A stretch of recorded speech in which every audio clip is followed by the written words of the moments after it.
एक शाम प्राची टीवी पर सीरियल देख रही होती है, तभी उसकी सास वहाँ आती है। अरे सीरियल में तो ऐसे मग्न है जैसे आज रात का खाना पड़ोसी आकर बनाएंगे। मुझे पता ही नहीं था आपने अपने बेटे की शादी पड़ोस में भी की हुई है। हैं? मतलब? मतलब इस घर में सारा काम बहू ही करती है, आप तो सिर्फ खर्राटे मारती हैं। अच्छा जी, फिलहाल तो तुम आराम फरमा रही हो, चलो जाओ, ये मेरे टीवी देखने का समय है। इसलिए मुझे भगाया जा रहा है। सॉरी, अब तो बिल्कुल नहीं जाऊंगी। प्राची की इस बात पर दोनों सास बहू के बीच टीवी रिमोट के पीछे बच्चों जैसे छीना झपटी शुरू हो जाती है, जिसके बीच श्लोक भी काम से घर वापस आ जाता है। आज मेरी चूहे बिल्ली की जोड़ी किस बात पर झगड़ रही है? अरे तेरे बीवी मुझे टीवी नहीं देखने दे रही। अरे तुम्हारी मम्मी मुझे खाना बनाने के लिए फोर्स कर रही है। अरे वाह, ऐसे बेतुके रीजन पर तो बच्चे भी झगड़ा नहीं करते। अरे मुझे कुछ मत बोल, सब इसने ही शुरू किया है।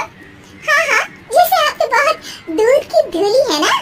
अरे बस दोनों चुप, प्राची जाओ खाने की तैयारी करो, और माँ तुम छोड़ो, तुम्हें क्या बोलूं, शांति से अपना सीरियल देखो, मुझे दोबारा लड़ने की आवाज सुनाई नहीं देनी चाहिए।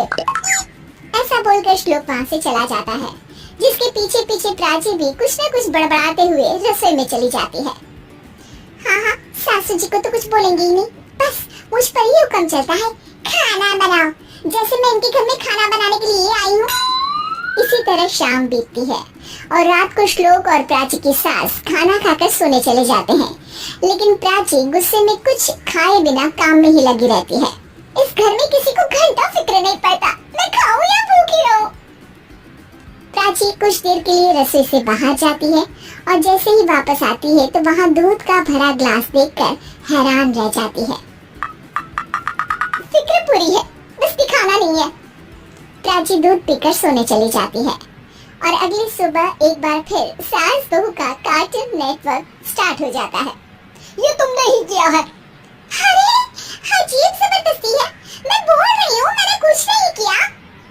दोनों ने मिलकर पूरे घर को पागल खाना बनाया हुआ है। यहाँ कोई नॉर्मल इंसान तो रह ही नहीं सकता, इसीलिए अब पड़ोसी क्या रिश्तेदार भी घर आने से कतराते हैं। और सुन बेटे, तू भी चंगा, तेरी माँ भी चंगी, तेरी बीवी भी चंगी, रिश्तेदार। हाँ जी, आपको नहीं पता क्या, गंगाधर ही शक्तिमान है, रिश्तेदार ही। हाँ, बस समझ गया। कभी जानवरों जैसे लड़ेंगी तो कभी जुगलबंदी करेंगी। भाई मैं आप दोनों के बीच में नहीं फंसना चाहता। सास बहू की इस मनमौजी जोड़ी से परेशान होकर श्लोक अपना सिर खुजलाता वहाँ से चला जाता है। चलो अब मैं भी कीर्तन में जा रही हूँ। इस पर जैसे ही सास कमरे में अपना पर्स लेने जाती है तो वहाँ नाश्ते की प्लेट रखी देख मुस्कुराने लगती है और नाश्ता करके घर से बाहर निकलते हुए कुछ पैसे टेबल पर रख जाती है, जिसके कुछ देर बाद सिलेंडर वाला घर आता है। ओ मुरी मैया, मैं सिलेंडर के बारे में तो बिल्कुल भूल ही गई थी। घर खर्च के सारे पैसे भी मम्मी के पास है और श्लोक से बोला तो उल्टा 4 बात सुनाएंगे। प्राची ये सोच ही रही होती है कि अचानक उसका चेहरा चमक उठता है और वो घर में आकर इधर उधर देखने लगती है। तभी उसकी नजर टेबल पर रखे पैसों पर पड़ती है, जिन्हें वो सिलेंडर वाले को दे देती है। ये सब श्लोक देख लेता है। अच्छा बेटे, इतना बड़ा घोटाला, सबके सामने मैं तेरी दुश्मन और पीठ पीछे तेरी मेरी यारी। इस पर श्लोक एक प्लान बनाता है और शाम को सब एक साथ बैठे होने पर बोलने लगता है। माँ, तुम दोनों की बहुत लड़ाई होती है, इसलिए मैं सोच रहा हूँ कि प्राची को उसके घर छोड़ाऊं, इससे वो भी खुश रहेगी और तुम भी। अचानक श्लोक की ये बात सुनकर सास बहू शौक से उसकी तरफ देखती है। अरे ऐसे कैसे घर छोड़ाओगे, मुझे कहीं नहीं जाना। अरे तुमने बोला नहीं पर मैंने सुन लिया, तुम्हें मम्मी के साथ रहना अच्छा नहीं लगता, मुझे पता है। अरे वो अरे जब बहू खुद कुछ काम बोले तो वो तुझे सुनता नहीं, और अब जो इसने बोला ही नहीं वो तू समझ गया। जब उसे नहीं जाना तो फिर जबरदस्ती क्यों कर रहा है? अच्छा, फिर आपको मौसी के घर छोड़ाता हूँ, बस अब आप दोनों एक घर में एक छत के नीचे नहीं रह सकती। मैं इस टॉम एंड जेरी की जोड़ी को और नहीं झेल सकता।